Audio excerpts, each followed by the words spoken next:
Health channel ప్రేక్షకులకు స్వాగతం. మనం సమరం గారు రచించినటువంటి వ్యాధులు పద్యాలు అనే పుస్తకంలో నుండి కిందటి ఎపిసోడ్లో మంచి ఆరోగ్యానికి మంచి ఆహారం అనే విషయం గురించి తెలుసుకున్నాం కదా. ఈరోజు ఎపిసోడ్లో వృద్ధాప్యంలో ఆరోగ్యంగా ఉండాలంటే ఏం చేయాలో తెలుసుకుందాం. పిల్లలు వృద్ధులైన వాళ్ళ అమ్మా నాన్న గురించి ఆలోచిస్తూ ఉంటారు. వారు సరిగ్గా తినలేకపోతూ ఉంటే దిగులు చెందుతూ ఉంటారు. వారు నీరసపడిపోతూ ఉంటే బెంగపడతారు. నిజమే, మరి వృద్ధాప్యం వచ్చి పళ్ళు ఊడిపోతేనూ, కట్టుడు పళ్ళు సరిగ్గా అమరకపోతేనూ తగిన ఆహారం తీసుకోలేకపోతారు. దాంతో మంచి ఆరోగ్యానికి మాంసకృతులు, విటమిన్లు అందకుండా అవుతాయి. చక్కగా నమలగలిగితేనే కదా ఏదైనా తినగలిగేది.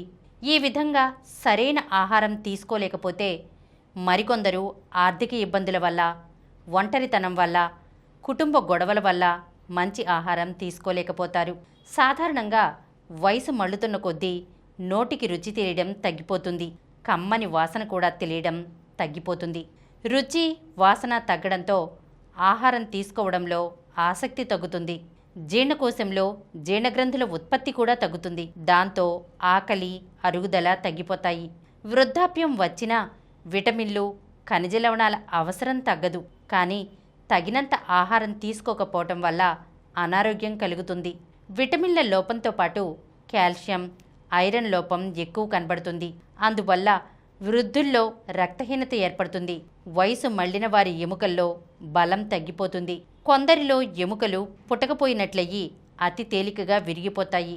ఇలా ఎముకలు పుటకపోవటానికి అనేక కారణాలున్నా ఆహారంలో కాల్షియం లోపం కూడా ప్రధాన కారణం.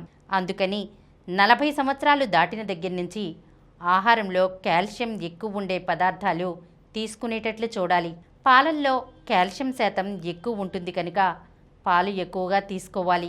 వృద్ధులైన తల్లిదండ్రులు ఆరోగ్యంగా ఉండాలంటే, వాళ్ళ కళ్ళల్లో జీవం తొణికిసలాడాలంటే ప్రోటీన్లు ఎక్కువగా ఉండే ఆహారం, పిండి పదార్థం ఉండే ఆహారం, కాయగూరలు, ఆకుకూరలు, పండ్లు, పాలు బాగా ఇవ్వాలి. క్రొవ్వు పదార్థాలు తక్కువగా ఇవ్వాలి. అయితే మరీ ఒళ్ళు పెరగకుండా జాగ్రత్త పడాలి. ఒళ్ళు ఉంటే తగ్గేటట్లు, తక్కువ ఒళ్ళు ఉండి బలహీనంగా కనబడుతూ ఉంటే ఒళ్ళు వచ్చి నిండుగా కనపడేటట్లు ఆహారం పెట్టాలి. మంచి ఆహారంతో పాటు మంచినీళ్లు బాగా ఎక్కువ తాగాలి. తగినంత శరీర శ్రమ కూడా అవసరం.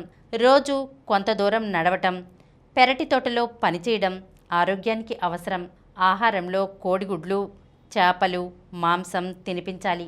వారానికి కనీసం 4 నుండి 5 కోడిగుడ్లు ఇవ్వాలి. మాంసాహారం తినని వాళ్ళకి చిక్కుళ్ళు, బఠానీలు, వేరుశనగ, పాలు, పప్పులు పెట్టాలి. బత్తాయి, కమల, నారింజ వంటి ఫలాలు, టమాటాలు, సపోటాలు ఎక్కువగా తీసుకోవాలి. వెజిటబుల్ పలావ్ రుచిగానూ ఉంటుంది. సమీకృత ఆహారంగానూ తోడ్పడుతుంది. క్యాబేజ్, క్యాలీఫ్లవర్తో పాటు పచ్చపచ్చని ఆకుకూరలన్నీ ఆహారంలో విరివిగా తినిపించాలి. ఎక్కువ తీసుకుంటే విటమిన్లు, ఖనిజ లవణాలు పుష్కలంగా లభ్యం కావడమే కాక రక్తం కూడా బాగా పడుతుంది. దానివల్ల వృద్ధాప్యంలో అనిపించే నీరసం అంత తేలికగా దరిచేరదు. వృద్ధాప్యంలో ఆహారం ఒకేసారి ఎక్కువ తీసుకోలేరు కనుక కొద్ది కొద్దిగా 4 నుండి 5 సార్లు రుచికరంగా వండి పెట్టాలి. పళ్ళు సరిగ్గా లేకపోతే దంతవైద్యుని దగ్గరకు తీసుకుని వెళ్ళి కట్టుడు పళ్ళు పెట్టించాలి. కట్టుడు పళ్ళు సరిగ్గా ఉండకపోతే తినే కాస్త కూడా సరిగ్గా తినలేకపోతారు. అందుకని కట్టుడు పళ్ళ విషయంలో తగిన జాగ్రత్తలు తీసుకోవాలి. గట్టిగా ఉండే ఆహార పదార్థాలు నమలలేనప్పుడు వాటిని పొడిగా చేసి మెత్తగా వండిగానే పెట్టాలి.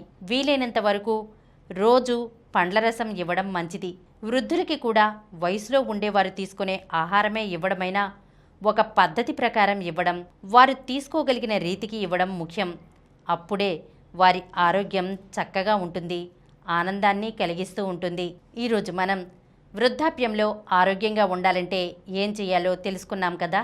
వచ్చే ఎపిసోడ్లో రక్తం పట్టాలంటే ఏం తినాలి ఈ విషయం గురించి తెలుసుకుందాం. ఈ కార్యక్రమం మీకు ఎంతో నచ్చింది కదా. ఇటువంటి మరిన్ని వీడియోల కోసం అనతి కాలంలోనే 20 కోట్లకు పైగా వ్యూస్ సాధించిన సమరం ఛానల్ సమర్పించు సమరం హెల్త్ ఛానల్కు సబ్స్క్రైబ్ చేయండి, లైక్ చేయండి, మీ ఫ్రెండ్స్కి షేర్ చేయండి. అలాగే ప్రక్కనున్న గంట సింబల్ని ప్రెస్ చేయడం మర్చిపోకండి.